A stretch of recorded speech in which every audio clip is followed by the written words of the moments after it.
Okay, so let's go ahead and work this rotational dynamics problem. And in this problem, there's this archenemy of Superman, Zorch, who applies this huge force to the Earth and tries to slow it down. And what he wants to do is he wants to slow the Earth's rotation rate so that a day length changes from 24 hours to 28 hours. And Superman, being the expert physicist that he is, isn't very worried about this. And we're going to do this problem and calculate why he isn't worried.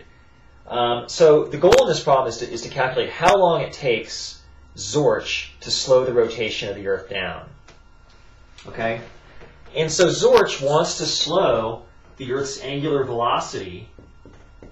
Okay, the initial angular velocity is 1 revolution per every 24 hours. Okay? And he wants to slow it to a final angular velocity of 1 revolution every 28 hours. Okay? So basically what we want to do is we want to calculate the angular acceleration. Okay, we want to calculate that because that'll allow us to calculate how long it takes for him to slow the Earth's rotation rate. Now, how do we figure out what the angular acceleration is? Well, we've seen it's related to the torque on the object. And the net torque, okay, is moment of inertia times angular acceleration. Okay? So the angular acceleration then, if we want to do this, the angular acceleration is torque divided by the moment of inertia. So to do this problem then, we first need to figure out the torque Zorch is putting on the Earth, and then figure out the moment of inertia of the Earth. Okay? So torque from this guy Zorch, well, it's equal to the radius of the object times the force times the sine of the angle between the force and the radius. Okay, we're going to assume he applies his force to get maximum torque. If that's the case, it's just r times f. And in this case, r is the radius of the Earth times the force he applies. Okay? It's just the radius times the force. Now the moment of inertia, now the Earth is a sphere. So the moment of inertia of the sphere, and you can look this up in your little table in the textbook, it's 2/5 times the mass of that object, so mass of the Earth, times the radius of the object squared. Okay? So our angular acceleration, which is torque divided by moment of inertia, is then this divided by this. And when you divide those two, you get a little bit of canceling. The radius cancels with one of these. And when you divide those two, you get that it's the force divided by 2/5 mass of the Earth, radius of the Earth. And we want this to be a negative result, okay, because it's a slowing down. So we're just going to insert that negative sign into here. Okay?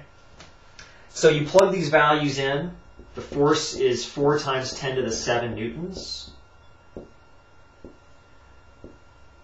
The mass of the Earth can be looked up in your textbook. It's 5.98 times 10 to the 24 kilograms. Kind of running out of space here. The radius of the Earth is 6.37 times 10 to the 6 meters. Okay? So we do that, and we find that the angular acceleration, and what I'm going to do is, since this is all recorded on video here, I'm just going to erase this and put the answer down. So you do this calculation here, and you get the number. It's negative 2.625 times 10 to the minus 24 radians per second squared. So pretty low angular acceleration. Okay, so we have our angular acceleration. It's in units of radians per second squared. We have our initial and final angular velocities, but they're not in the proper units. They're in revolutions per hour. So we need to get these into our standard radians per second unit. So the initial angular velocity is 1 revolution for every 24 hours. So we need to convert this to radians per second. So first of all, we need to multiply it by 2 pi radians in 1 revolution. Okay, the revolution units cancel. We now have radians per hour. Now we need to get seconds in here. And we have to divide by 3,600 seconds in an hour to do that. So our hour units cancel, and we'll be left with radians per second.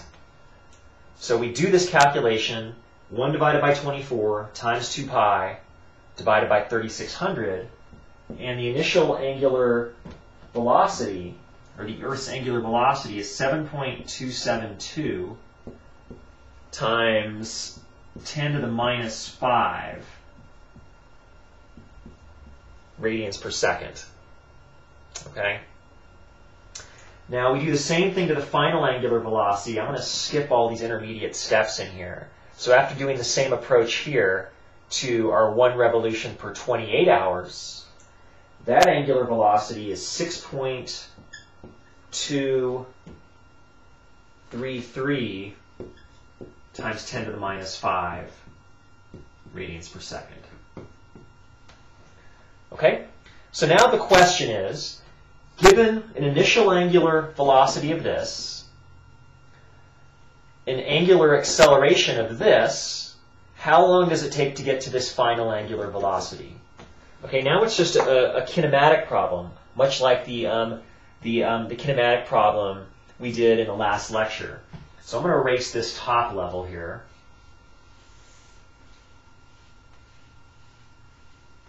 And our kinematic equation that best fits this set of variables is this one.